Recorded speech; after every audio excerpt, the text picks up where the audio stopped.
Hi, I'm Hazel, and we're reporting from Project Management Institute Symposium 2016. And with me today is the president of PMI, Krishnan Srinivasan. How are you doing? I'm doing fine. Today's been a great day. Yesterday's been a great day, and tomorrow will be an even better day. Oh, that's nice. Okay, quick one, just to get this one out of the way. Where are you from? I'm Malaysian. Very good. And what ethnicity are you?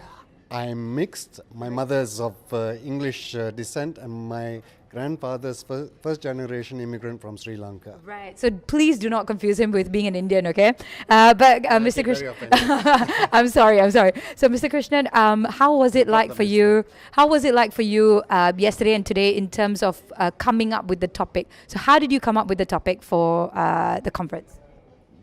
The topic we had to come up with much earlier in the year. Yeah. So we needed a theme. Yeah. And when we reflected on what's going on around us, we felt the economy is not so great. Yeah. So it's going to be difficult in the current environment. So we phrased it as project management leadership, because that's what we wanted to focus on, and in an uncertain economic environment. So it's not entirely right to say the economy is no good, but it's uncertain. So how do we cope inside that environment? So that's how we coined the phrase. It was trying to make it in keeping with current times. Yeah, I think it's very relevant as well. But how bad is bad? Bad is bad when you're losing jobs and budgets are getting cut and those sorts of things. We seem to be, I'm not sure we're sugarcoating stuff, but we just had the budget out and that's a little bit up on last year. So maybe things are not as bad as we all think it is. So we just have to keep chin up and look for the opportunities. There's lots of opportunities for us to raise resources from places that we didn't think they're out there. So let me just give an example. Yes. Very good.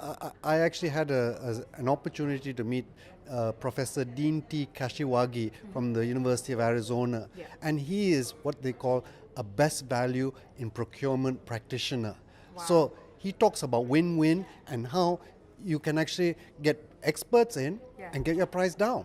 So suddenly from a budget of, let's just say you had $10 million budget, maybe you're only spending $7 million because you've got this win-win best value procurement model in place. So that's something I'm actively starting to promote, and I've already put up things on Facebook so people can actually see that. So well done. Well done. Even for myself as a consultant, when it comes to real partners, we're always willing to bring the price down as well. That's right. But I saw what you were doing. You were busy in a conference over here, and then you, nonetheless, despite being busy here, you popped to the next conference.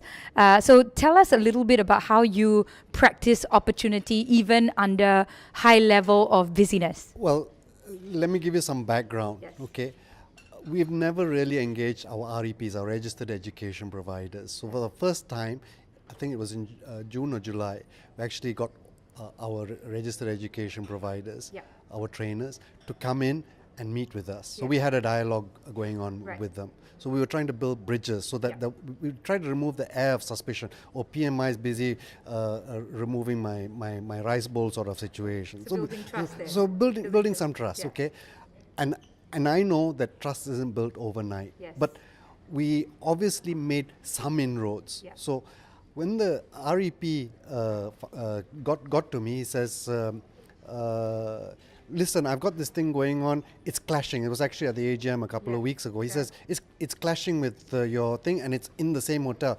And I said, oh my God, this was under my breath. But and Matthew actually echoed my thoughts. And I said, don't worry, Matthew, it is what it is. Just let it flow. We'll deal with it as we go along. And then a few days lapse, and he calls me and says, you know this thing, I've already sent the flyer to you, this, that, and the other. Can you help to promote my event?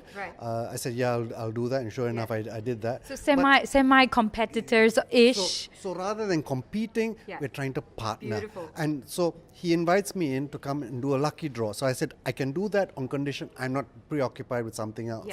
But I was very conscious that you were doing something as well, and I wanted to hear firsthand. So it was just nice. You finished, and then I was removed from it. I went over there, and what did I do? I used that opportunity because there was another 80 people there, many of whom probably don't know who PMI is or what PMP is. So I asked Matthew, do you mind if I do a small pitch? He says, yeah, you got 2 minutes. So I said, said to the audience, hey, we're doing this employer outreach thing. We've been to four organizations, Bank Negara, Gamuda, Johor Corp and Felder Pro Data. Right. Please come up to me or go to Matthew afterwards and tell them that you're interested to do this. And Beautiful. we'll be more willing to do this. So seizing opportunities even with potential competitors to brand in on their stage. You're very clever. That's a very clever thing to do. Actually, it's not so much about being clever. That's true. It's about being opportunistic. Yes. You see the opportunity, grab it. Now, I don't claim to be a non-procrastinator because that's probably my single biggest weakness. Yeah. But here, when you see the opportunity, you have to grab it. You don't ask, you don't get. Nothing ventured, nothing gained. Totally true. Very good. And what are you doing with PMI? What is your main agenda this year?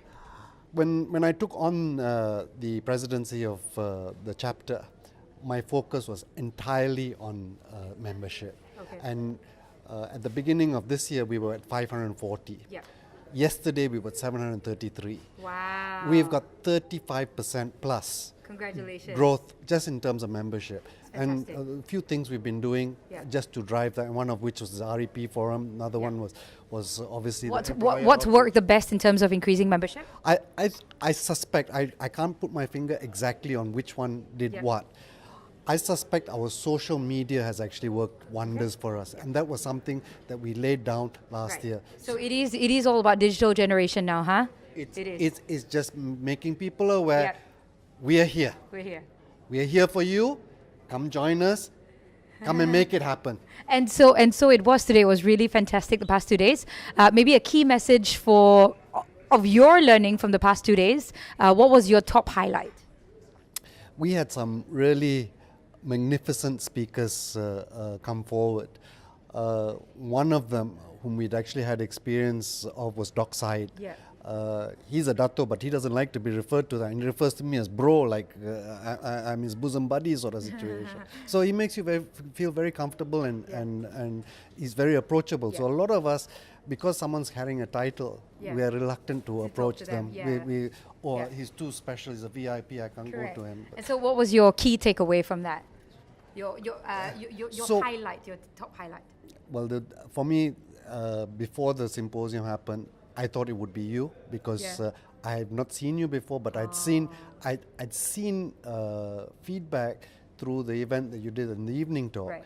And it was high energy. Right. It was all this dancing and jumping around and whatever else it is. Hopefully there was a lot of content as well. Yeah, there was content, but I wouldn't have known that at that time. But today, there was content, there was theory, there was application, there was relation to survey, and of course there was the activity there. Yeah. The shame was we didn't schedule it for after lunch when everyone was reaching out for their pillows. That's true. That's so true. we would have woken up everyone. That's true. So that was certainly one. And Doc Said, he was just a star in his own in his own right. And he was even here today talking to people, which actually surprised me. Yeah. You know what? He did something really, really special for me. He comes along and he gives me this BMW. I don't know what you call it. 16 gig thumb drive. Yeah. Oh wow, that is so cool.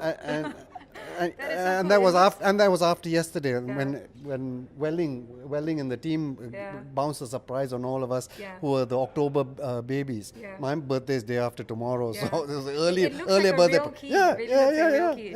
So to our friends back home. This is such touching things, not expected. So this is yet another highlight. The birthday cake yesterday was a nice bit of tenderness that was offered by the team. And certainly you alluded to it when you talked about the hugs, right? Absolutely. So we all need the hugs from time to time. Absolutely, we all do. Last one. Friends back home who are probably project managers, what's your advice to them? Just one simple, short, sweet, quick advice. Keep it simple. Don't fret and frown on it. It'll work out in the end. So have some faith. Certainly have some faith. Look after number one. That's very important. The jobs come and go, so don't worry about it. Right. Thank you so much for your time, and thank you so much for having me as well. Thank you so much, Thank you. Hetal. Thank you.